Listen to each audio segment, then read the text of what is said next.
I sat on it, I couldn't help but notice that there was an unflattering surplus.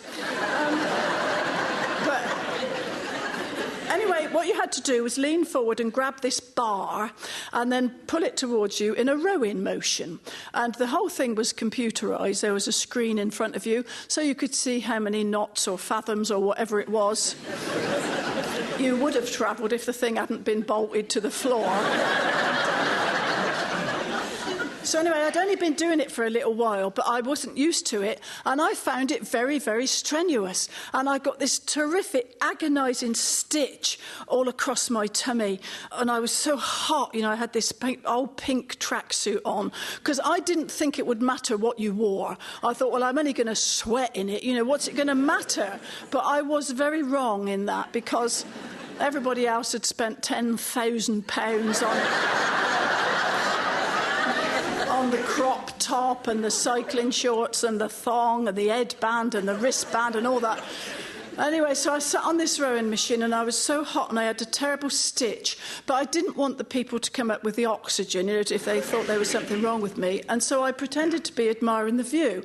And I looked around the gym and I thought it was a rectangular room, you see.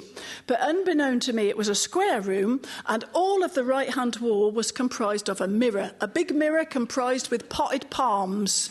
And I was looking down what I thought was the length of the room, and I thought to myself, well, I don't know. Who's that fat old bird with a red...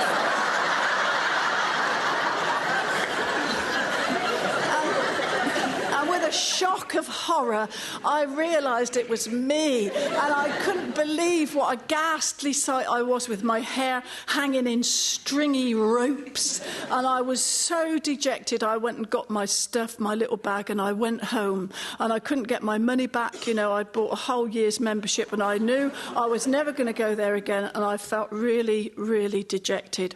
And so I came home. But after a while, I felt a rising spirit of defiance, of rebellion. And so in that spirit, I wrote this. Will I have to be sexy at 60? Eh? Will I have to keep trying so hard? Well, I'm just going to slump with me dowager's ump and watch myself turn into lard. I'm not going to keep exercising, and I'm not going to take HRT. And if a toy boy inquires, I'll say, ha! Hard luck, squire. Where were you in 73? I'm not going to shave me moustaches. I'm just going to let them all sprout. Me chins will be double, all covered in stubble. I'm going to become an old trout. My beauty all gone and forgotten, vanished with never a quibble. I'll sit here and just kind of gnaw at a crust and squint at the telly and dribble. Farewell to the fad and the fashion. Farewell to the young and the free. Well, me passion's expired at bedtime. I'm tired. Sexy and 60, not me.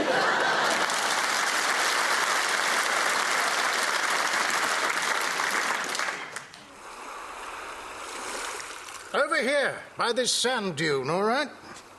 Look, that girl over there's got her top off. She's not showing much, mind. 2 poached eggs.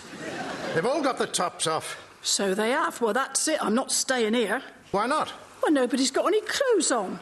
It's a nudist beach. Come on, let's go back to the pool. I'm going nowhere. It's too hot to walk back. Just take your top off and we'll look like everybody else. I'm not going topless. Why not? Well, people will look at me and laugh. No, they won't. Look at that woman over there. Yes, well, she's at least 32 stone and everything's dropped. Exactly. Well, are you saying I look like her without me top on? I'm just saying there's all sorts here. Well, I suppose that's true. So are you going to do it or not? Well, don't rush me. I'll just slip the straps down casually. That's the way. There. I've done it. Good girl. Oh, no, Gordon, quick, give me back my top. No fear, it makes a very nice eye shade. That big blonde bloke's looking at me. No, he probably thinks you're selling beach balls.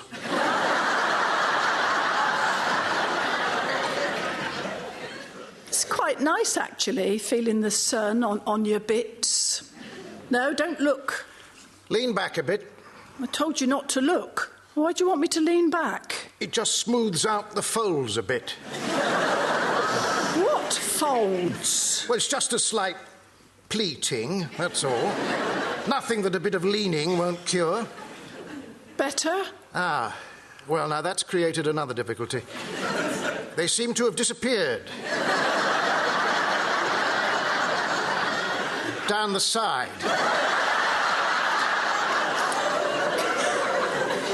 Well, what if I clench my upper arms and sort of trap them? That makes quite a nice cleavage effect, don't you think? Maybe it's best if you just stand up. Well, I can't stand up and sunbathe. Try it. Did you know your knees have got a slight overhang? Well, thank you very much, Gordon. You go and get me 2 ice cream cones. What flavour? No, I don't want the ice cream, just the cones. Why? To put on my chest, and then from a distance I'll look pert. And close up, you'll look like a wally.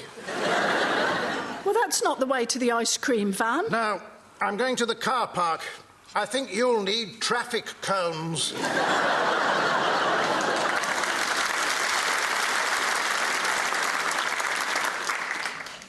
I bought myself a Wonderbra, you know. Well, I bought this black dress, and it was a nice black dress with short sleeves, sort of cocktail length, a nice versatile dress, but it had quite a deep V-neck. And I found when I got it home that I didn't have the right underwear to go underneath it. Specifically, I didn't have the right bra. All the bras that I had thrust themselves tart-like into the neckline and looked terrible. And so I thought, well, I'll have to go out and buy one of those plunge jobs, you know. So I went to the lingerie department and I bought myself a Wonderbra, and I had never had one before. And when I got it home and examined it, I was intrigued, really, because there was so little to it. You know, when you held it up and looked at it, there were just 2 little crescents of foam, little bits of lace, a little bow with a little seed pearl and that. But overall, it was a very flimsy little confection of a lacy wisp of a thing. You know, it wasn't a great big industrial job. And yet, despite its innocent appearance, it did exert the most extraordinary forces on the body, both in from the sides, like that, up from the south, like that. And when I put it on, I was really impressed, because it was nice. You know, it was black, so it was racy looking for me, and it was a good fit, and it was exquisitely comfortable, as long as I stood up ramrod straight like this. And when walking, made no attempt to look at my feet. But when you try to do anything like you really have to do in life, like bend down and feed the cat, I did find really that it got very difficult, and I found the best way to do it was to stick one leg out the back and sort of sink down on both knees at once.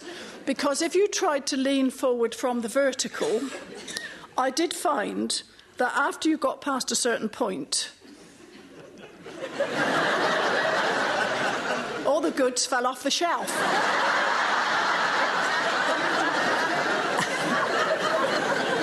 It all erupted. And I did want to keep it. You know, I really liked it. I thought it was smashing and very sort of provocative in its appearance. But after a while, I realised I wasn't going to wear it because it all felt so artificially scraped up in the front. And so, reluctantly, I took it back and exchanged it for an industrial job.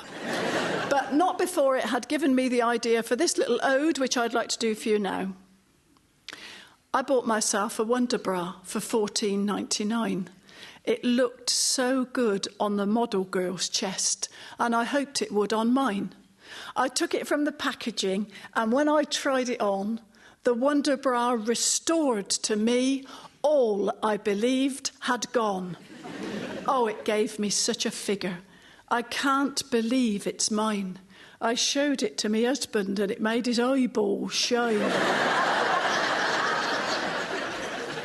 And when I served the breakfast, the kids cried out,